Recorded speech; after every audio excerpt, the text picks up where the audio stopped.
From winning an Olympic gold medal and multiple heavyweight championships to people suggesting that he retire, here's everything about the rise and fall of Anthony Joshua. Known for his power, speed, and incredible physique, Joshua always had raw talent. From flipping burgers at McDonald's to becoming an Olympic gold medalist and more, let's take a look at how it all came about. After becoming an amateur boxer in 2012, Joshua quickly showed that he had promise and skill in the ring. The same year, he represented Great Britain at the London Olympics. Being the youngest super heavyweight boxer on the team, he knew he had to make a name for himself, and he did.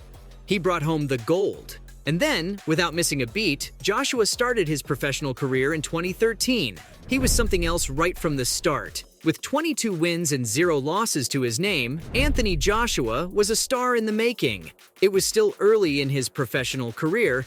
Then he started taking on one great boxer after another. Let's look at how they went down. First up, his match against Charles Martin in 2016 for the International Boxing Federation heavyweight title. At the time of the fight, Charles was a menace himself, with 23 wins, 0 losses, and 1 draw to his name. 21 of those wins were knockouts. His fight against Anthony was probably his most high-profile fight to date. Standing 6 feet 5 inches tall with a reach of 80 inches, he was no joke. What with his athleticism, speed, and power. But thanks to Joshua's devastating right hand, the fight only lasted 2 rounds. With a TKO victory for Anthony and an IBF title to his name. This was only the beginning. Later in 2017, he proved himself again. With his match against Vladimir Klitschko, someone who'd established himself as one of the best heavyweight boxers of his generation. Known for his excellent jab, standing 6 feet 6 inches tall with a reach of 81 inches, this wasn't going to be a walk in the park for Anthony. As expected, it was a thriller match. Both fighters had their moments of dominance. But in the 11th round, Josh landed a devastating uppercut that sent Klitschko to the canvas. Vladimir wasn't one to back down though. He got up, but only to receive a barrage of punches that forced the referee to stop the fight. Another title to his name, this time the World Boxing Association title. But Anthony didn't stop there. He just kept winning even more major heavyweight titles. Like in 2018, with his fight against Joseph Parker, another high-caliber fighter with 24 wins and 0 losses to his name at the time. Standing 6 feet 4 inches tall, he had quick feet and hand speed. It was a thriller of a match that went on for the full 12 rounds. Parker, as usual, was really fast and moved around a lot. But in the end, with the unanimous decision in his favor, Anthony won. Along with the IBF and WBA heavyweight titles to his name, he just added a World Boxing Organization title to his cabinet. With these 3 titles, he became a unified world champion and was recognized as one of the best heavyweight boxers in the world. Competition for Joshua only increased with each matchup. In the presence of over 80,000 people at Wembley Stadium, he fought against Alexander Povetkin, another Olympic gold medalist, with only 1 loss to his name in his professional career. It was Povetkin, 6 feet 3 inches tall, versus the 6'6" giant Anthony. Known for his aggressive approach, particularly his powerful left hook, which he'd used to great effect throughout his career, he gave Joshua a tough time in the early rounds. But with Joshua's unique fighting style and endurance, comfortable from both southpaw and orthodox stance, he was able to withstand this tough competition. In the 7th round, he landed a huge uppercut that knocked Povetkin down. He's also very close to his family, who have always been there to support him both inside and outside the ring. But one person in particular, Eddie Hearn, Anthony's promoter, helped secure some of the biggest fights of his career. He played a huge role in his friend's rise to fame. They continue to work together even today. Sadly, this fame and fortune didn't last forever. Anthony's fall from grace was unexpected for everyone. That's right, at the height of his fame, a stunning upset shook the boxing world. To the point that Thomas Hauser, Muhammad Ali's biographer, said that the bravest thing the unified world champion can do now is retire. He, of course, had his reasons. Something seemed off about Anthony. He wasn't performing as well as he used to. He'd lost 3 of his last 6 matches. Let's just say Anthony no longer appeared willing to walk through fire to win his fights. It's believed that his fight against Andy Ruiz Jr. caused a domino effect.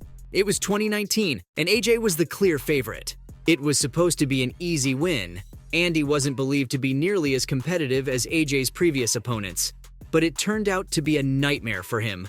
Unlike Joshua's previous opponents, Ruiz was shorter, heavier, and had a unique way of getting inside the champ's defenses. The underdog stunned everyone with his fast hands and accurate punches, knocking out Joshua in the 7th round. This defeat sent shockwaves through the boxing community, leaving many wondering if AJ's reign as a heavyweight champion was over.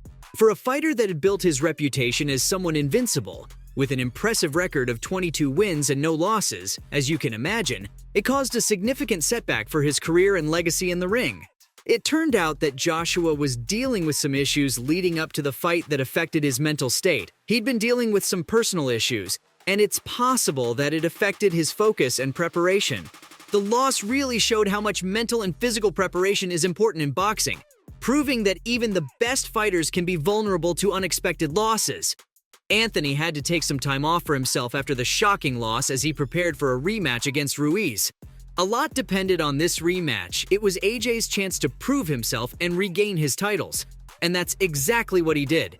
He came into the fight in much better physical shape, and anyone could tell that he was much more prepared for Ruiz's style this time around.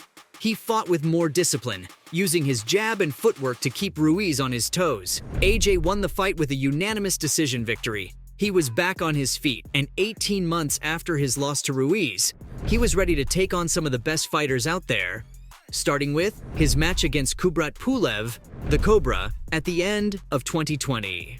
Widely regarded as a skilled and tough heavyweight boxer, he'd won his last 8 fights leading up to the one against Joshua, which was his most high-profile fight to date, with Joshua's IBF, WBA, and WBO heavyweight titles on the line. And people still had their doubts about AJ leading up to the fight, but he didn't disappoint. He showed off his incredible skills and delivered powerful punches, winning by submission. As things were starting to look up again for Anthony, he felt prepared to get back into the ring. With his promoter Eddie's help and support, he was able to get in the ring with the former undisputed cruiserweight champion Oleksandr Usyk. Standing just 6 feet 3 inches, known for his slick footwork, ring awareness, high boxing IQ, and a southpaw stance that he'd often used to support his hit-and-move fighting style. All of those allowed him to adjust his game plan mid-fight to get the better of his opponents. The day of the fight was September 25th, 2021. It was devastating. AJ was simply outboxed by the smaller Usyk. And again, in their rematch in 2022, Usyk successfully retained the heavyweight titles. Even so, by the looks of it, Anthony is far from retiring, with rumors of him facing Wilder or Tyson Fury in the future. So, from people suggesting that he should just retire to winning an Olympic gold medal and multiple heavyweight championships, this was everything about the rise and fall of Anthony Joshua.